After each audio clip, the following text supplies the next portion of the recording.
Good morning, it's Leah, Busby and Travis Denham here doing our Thursday morning update. Welcome. Thanks, Leah. How are you? I'm really good. And yourself? Good, thank you. Now, we are talking today about when clients are putting in offers, where they need to aim for. Because Trav, tell us, you've sold 12 houses already this month. Yep. Tell me about where you marketed them, where you sold them. Yeah, interesting question. So as we've been saying in the last few updates, you know, it is a strong seller's market, lack of stock.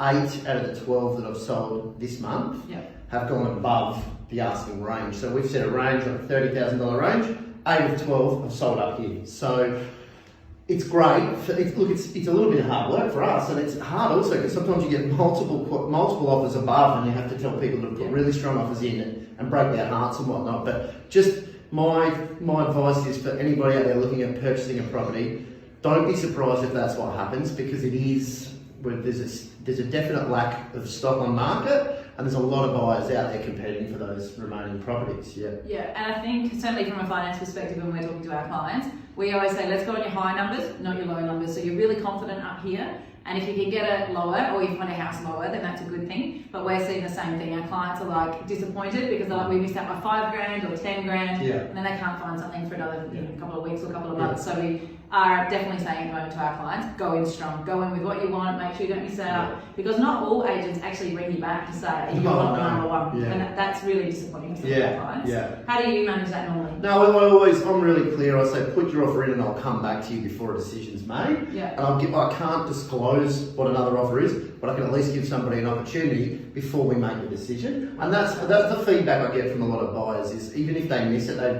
a lot of them will say thank you because at least we knew where we stood with you. The other thing is like if you get to an open inspection, especially a first open, and there's 100 people there, it's going to be one that goes like that. But there are still some properties that I have that we aren't teaming with offers. So I guess you've got to pick your mark, but understand the signals. If you get to an open and you can't get a park on the street, it's probably going to go big. Go hard. And I know you certainly had that feedback. I think you had one last month, you had 30 or 40 offers, and you were like, oh my gosh, I'm going to call all these people. So, but we still did. That's the thing. So I think, as a basic rule of thumb, long gone are the days when you come in below market and you're going to get a steal. So our clients that try and do that, they think, oh, I'm going to try and get a bargain, and then they're knocked out of the water. Then they're disappointed for months. So know your numbers, come in strong. If there is a price range of between 5 and 550, let's work off 550.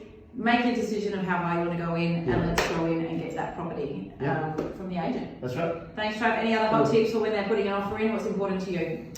Put a decent deposit in. We've talked about that before.